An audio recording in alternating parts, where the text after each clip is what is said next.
Bonjour à toi, l'ami. Je me nomme Christine Barcy, l'auteure du roman de science-fiction Le règne du dieu serpent, publié par 500 éditions le 15 février 2025. Ce livre suit directement mon roman L'éveil du dieu serpent. Ces deux livres s'adressent à ceux qui s'intéressent aux mystères occultes des aliens, aux problématiques actuelles de l'éthique de la manipulation du génome, de la préservation des ressources naturelles, à ceux qui aiment ce monde et ses composantes, les grandes forêts et les cultures ancestrales, la faune et la flore dans sa globalité, tout en étant amateur de belles lignes et de réflexions sur l'existence que je glisse régulièrement dans mes romans. Ces deux livres mêlent de manière équilibrée la science, la technique, les conflits entre races humaines et aliens, et la passion irrépressible d'un être pour un autre.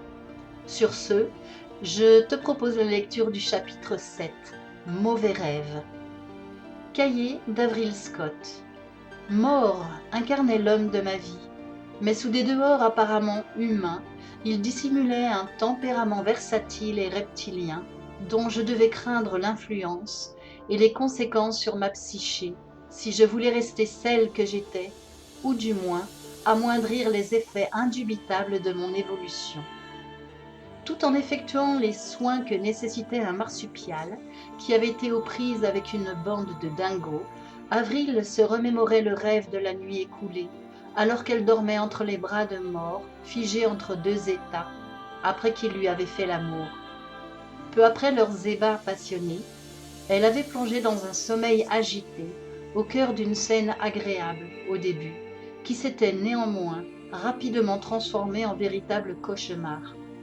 Un lieu s'était imposé, les chutes de Russell, au sein de la forêt tasmanienne, un lieu privilégié où Mort lui avait révélé son vrai visage pour la toute première fois, un lieu sacré, un lieu magique, mais aussi un nid reptilien s'il en est. Le secteur s'avérait régulièrement fréquenté par certains dracos, pas toujours très sociaux, au dire de Mort. Pourtant, ce lieu habitait précieusement la jeune femme. Cette nuit-là, il se transforma en une vision d'horreur, dans laquelle elle était soudain prise à partie par un draco particulièrement vindicatif alors qu'elle s'y promenait. Le rêve débordait dans sa réalité. À ses côtés, sous les traits d'un reptilien, Mort la rejoignait pour la défendre et affronter l'ennemi. Le faciès des dracos, rudes et écaillés, se durcissait. Une haine antédiluvienne envahissait leur physionomie, jusque-là plus ou moins familière de la scientifique. Puis les deux dracos fusionnaient, pour n'en plus laisser paraître qu'un seul, qui emportait Avril dans quelques béances du site de Russell, derrière des cascades d'eau, qui n'en finissaient pas de marquer de leur empreinte et de leur rythme les lieux devenus inhospitaliers. Quand, dans un hurlement, elle s'éveilla, ce fut pour découvrir les traits de Mort à ses côtés, métamorphosés, alors qu'il la prenait dans ses bras, aussi préoccupée qu'elle était apeurée. Un mauvais rêve, Avril? Est-ce que j'ai enfreint l'une de nos règles en t'investissant malgré moi? Égarée, la jeune femme ne répondit pas immédiatement. Son regard semblait aller d'une réalité à une autre, comme immergé dans quelque lieu secret. Vous étiez deux, là-bas. Où là-bas, Avril? Dans notre nid de la forêt profonde, il y avait deux dracos, toi et un autre. Puis vous n'avez fait plus qu'un. J'étais piégée. Conservant un bref instant le silence, Mort demanda. L'autre, à quoi ressemblait-il? Une seule crête, mais son aura était plus sombre que la tienne, Mort, beaucoup plus sombre, jusqu'à ce que vous ne fassiez plus qu'un.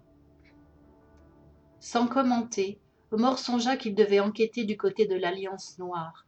Il n'y avait qu'un unique représentant de leurs membres pour imprégner ainsi le subconscient bien cadenassé de sa compagne, et cela présageait d'un avenir anxiogène. Il devait agir au plus tôt.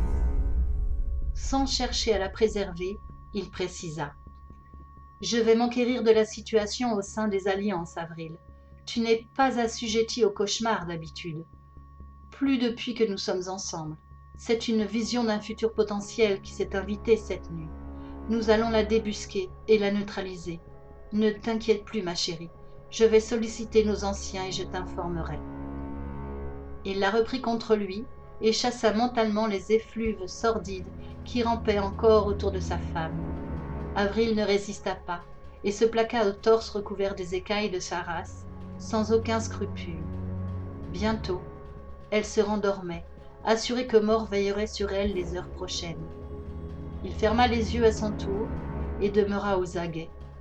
Une menace diffuse planait sur Avril et sur lui.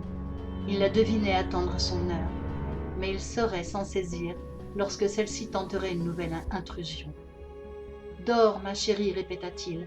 Personne ne te fera du mal cette nuit. » Cette lecture s'achève ici. J'espère que je t'aurai donné l'envie d'en lire davantage. N'hésite pas à te rendre sur mon site christinebarcy.com ou encore celui des mondes mutants, lesmondesmutants.com. À bientôt!